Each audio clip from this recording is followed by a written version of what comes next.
В Латвии украли уникальный бронзовый колокол. В минувшую субботу в Гулбинский участок полиции поступила информация о краже из колокольни часовни кладбища уникального бронзового колокола, изготовленного в XVIII веке.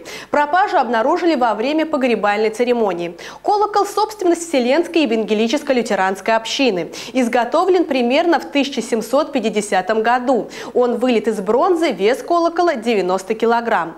По факту случившегося начат уголовный процесс.